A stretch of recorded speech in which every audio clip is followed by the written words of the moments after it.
Bună ziua, dragilor, și bine v-am regăsit! Pot să zic că am avut nevoie de o pauză pentru că mi-a venit o idee legată de cum să abordăm noi etalările, astfel încât să puteți avea varianta de a alege o carte, dar și să ascultați etalările colective dacă asta vă doriți. Așadar, am să vă rog să nu dați skip la acest intro pentru că vă voi explica exact cum vor funcționa etalările pe canalul Loop de acum încolo. Ca să vă fie mai ușor, veți sesiza că fiecare etalare va fi reprezentată de câte un rege. Vom avea, desigur, regele de bâte, regele de cupe, regele de pentagrame și regele de spade. După cum știți, fiecare rege are câteva zodii. Da? Cum ar fi, de exemplu, această etalare are, de exemplu, zodiile berbec, leu și săgetător. Da? Dacă voi vreți să știți despre situația voastră cu un partener, puteți alege fie să mergeți pe videoclipurile care vă apar în fila aceea de răsfoiește, fie puteți opta să alegeți după zodii și să vă uitați la etalarea voastră, etalarea cu zodia voastră și etalarea cu zodia partenerului. În funcție de cum vă este vouă mai comod, am să vă rog să o faceți. Este bine să vă păstrați mintea deschisă și de asemenea mai puteți alege în funcție de ce, nu știu, etalare vă atrage vouă atenția. Deci sunt practic 3 moduri de a alege varianta care vi se potrivește, fie pe baza algoritmului ce vă apare în față, fie pe baza imaginilor, fie pe baza zodiei. Alegerea este a voastră, cum aveți de gând să vă alegeți etalările voastre, dar consider că asta ar fi o variantă foarte bună pentru a avea mai multă claritate care este etalarea voastră de fapt și care nu. Cât despre interpretare, și aceasta se va schimba un pic, dar asta doar pentru etalările de YouTube, pentru că vreau să mergem iarăși cât mai specific pentru fiecare persoană în parte. Bun. Și atunci vom face o cruce celtică, pentru că acum știm că avem de-a face cu o persoană care este destul de impulsivă, o persoană destul de încăpățânată să facă lucrurile așa cum își dorește și care nu prea știe să facă foarte multe compromisuri. Vreau să știți foarte bine că, deși această persoană este foarte încăpățânată, vreau să vă zic că pare că această persoană încă nu a luat niște decizii destul de importante și le va lua. Doar că va fi un pic cam, nu știu cum să zic eu, grea confruntarea pe care o veți avea cu această persoană. Dacă vă întrebați dacă vă va contacta, deja v-am răspuns, da, vă va contacta, veți avea o confruntare, dar trebuie luate decizii, da?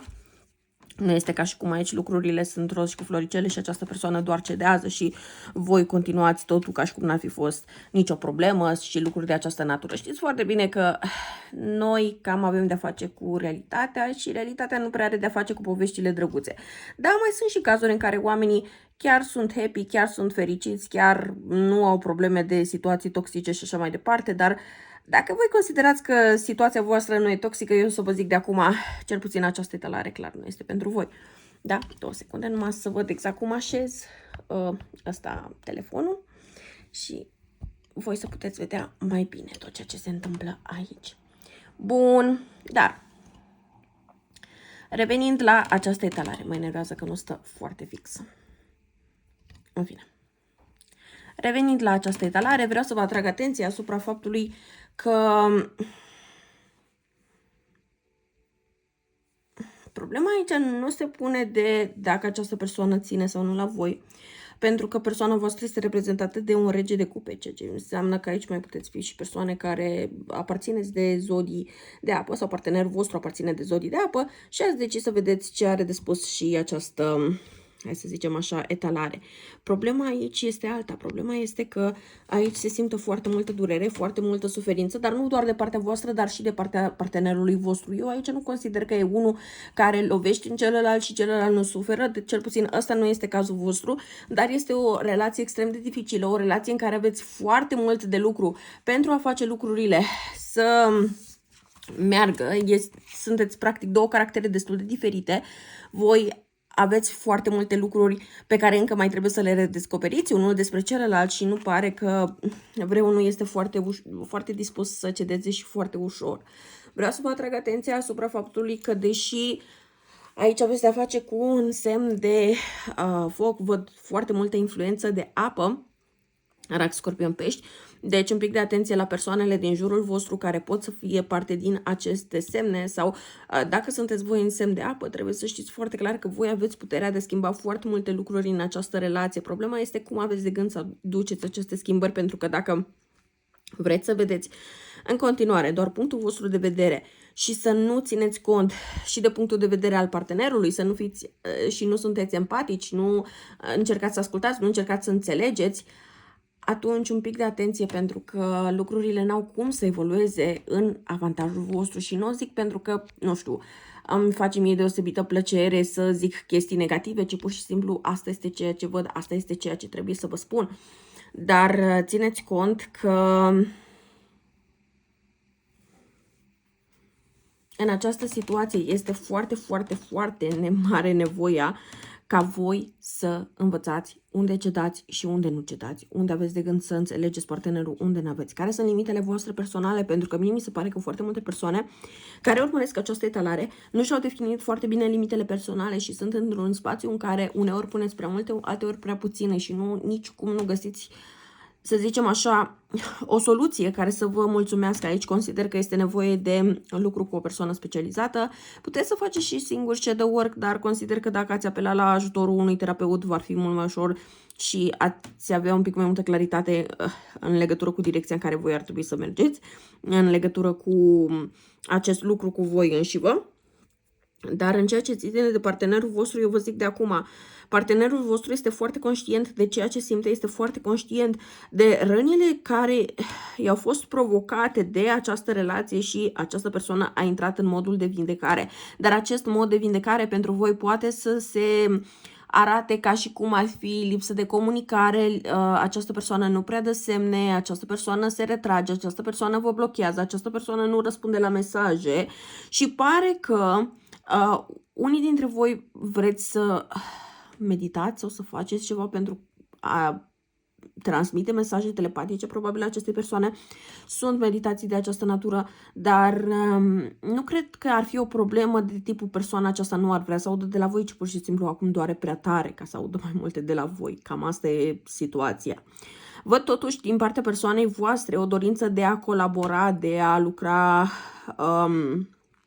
împreună cu voi, dar problema este forma în care voi colaborați, pentru că mie nu mi se pare că voi neapărat ați venit cu un plan suficient de clar și bine pus la punct încât să știți fiecare ce are de făcut pentru îmbunătățirea acestei relații. Mi se pare că lucrurile au fost puțin lăsate în bătaia vântului în această direcție și chiar dacă amândoi vreți binele acestei relații, până la urmă nimeni n-a făcut efortul necesar pentru a face progresele acestea. Se pare că pur și simplu voi ați spus ce vreți unul de la celălalt, dar nu cum să facă anumite lucruri.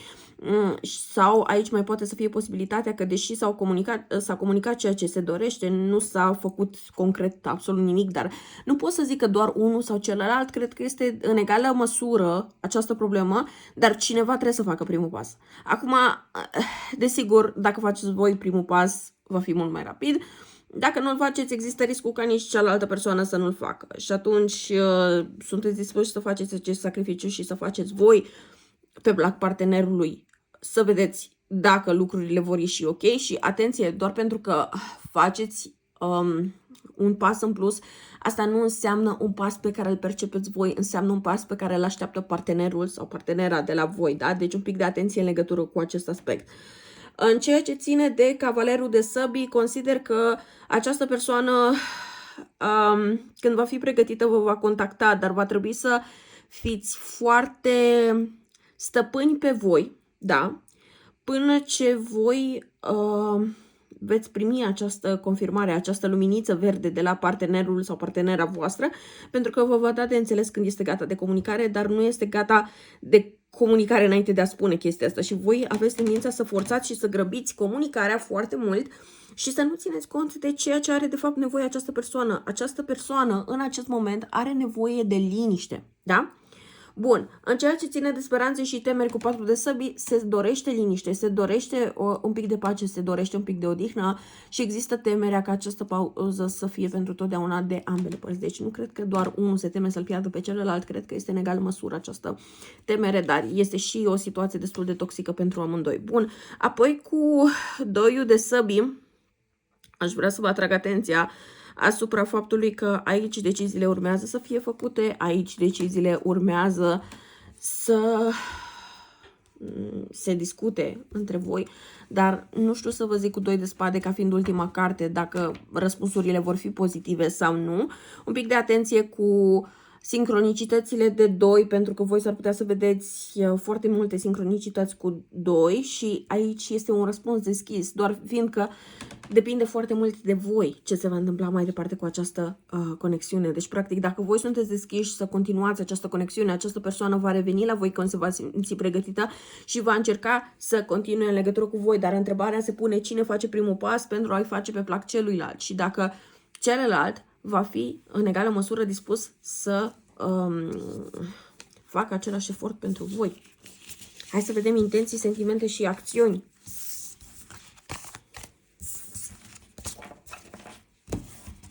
Ce urmează să facă? Intenții, sentimente și acțiuni.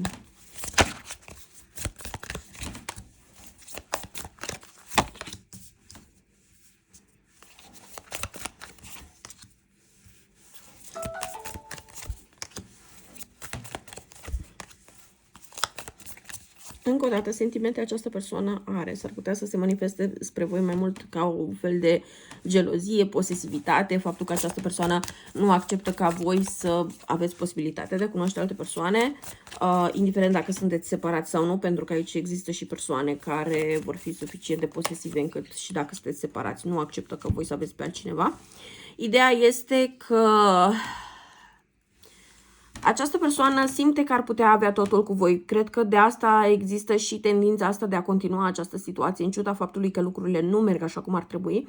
Dar totodată consider că aici este nevoie de un pic mai multă detașare pentru a putea vedea lucrurile cu obiectivitate. Cel puțin persoana voastră asta are intenția să facă, să se detașeze, să observe, să vină cu un nou plan de acțiune. Problema este că această persoană poate avea tendința de a-și pune prea mult planurile sale asupra voastră și să nu vă întrebe vrei, nu vrei, cum vezi tu, cum ți se pare ție și așa mai departe, ci pur și simplu să aștepte ca voi să executați și automat voi, dacă nu sunteți de acord, dacă nu simțiți, dacă nu rezonează cu voi, nu aveți cum să vă țineți de planul ăla până la capăt. În ceea ce ține de sentimente, încă o dată, persoana asta are sentimente față de voi, dar și da, se manifestă ca și posesivitate, dar totodată nu consider că această persoană și-a exprimat sentimentele până acum într-un mod foarte sănătos față de voi, adică nu consider neapărat că este o noutate faptul că această persoană ține la voi, ci pur și simplu dinamica toxică pe care voi o aveți v-a făcut să vă întrebați, dar persoana asta chiar ține la mine, cu toate că voi simțiți și știți că ține la voi, dar nu înțelegeți de ce face anumite lucruri, nu înțelegeți de ce se sabotează această persoană în această conexiune, nu înțelegeți de ce vă îndepărtează și câteodată este efectiv ca un arici și nu știu, parcă nu reușiți să vă apropiați pur și simplu față de această persoană.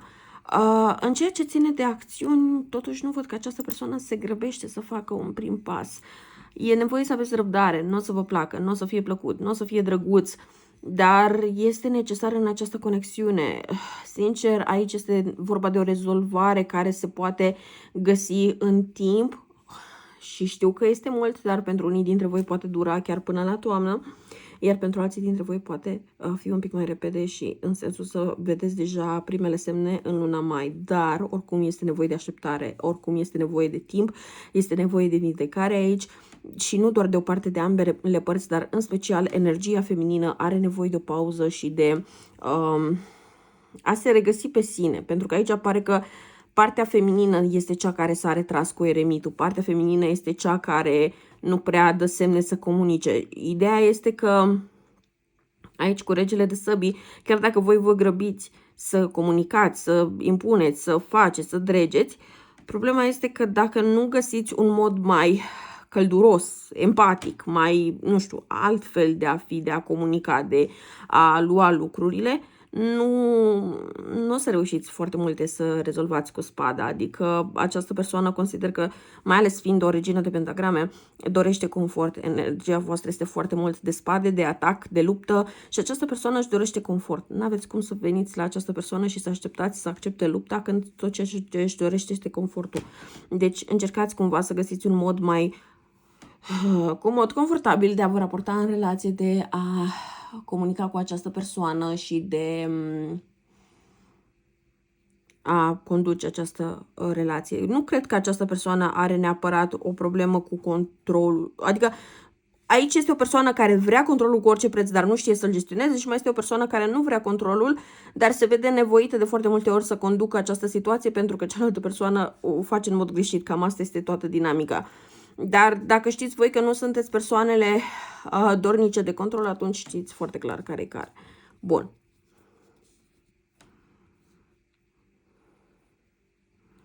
Doar în principiu cam atât.